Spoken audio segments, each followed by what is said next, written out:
भारत में चक्रवर्ती सम्राट उसे कहा जाता है जिसका कि संपूर्ण भारत में राज रहा है। ऋषभदेव के पुत्र राजा भरत पहले चक्रवर्ती सम्राट थे, जिनके नाम पर ही इस अजनाभ खंड का नाम भारत पड़ा।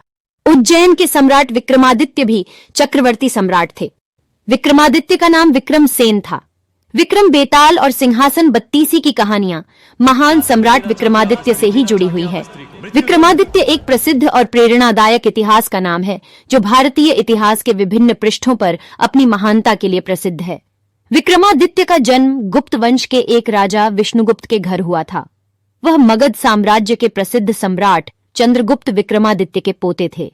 विक्रमादित्य ने अपने पिता के राज्य का उदय किया और चंद्रगुप्त विक्रमादित्य की श्रृंगेरी श्रवणबेलगोला कर्नाटक भारत में राजधानी स्थापित की।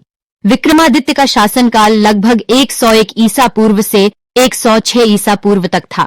उनके शासनकाल में वे विभिन्न भूभागों में विस्तार करते रहे और अपने साम्राज्य को समृद्ध और सुरक्षित बनाने का प्रयास किया।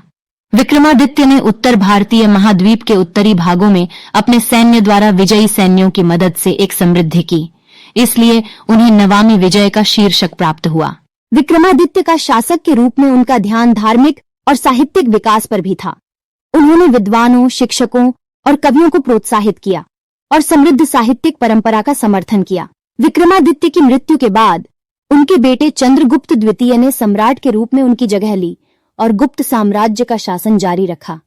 विक्रमादित्य एक महान शासक, प्रतापी योद्धा और साहित्यकार थे, जिनका इतिहास भारतीय इतिहास में महत्वपूर्ण स्थान है। उनका योगदान भारतीय समाज के उत्थान और संस्कृति के प्रोत्साहन में महत्वपूर्ण था।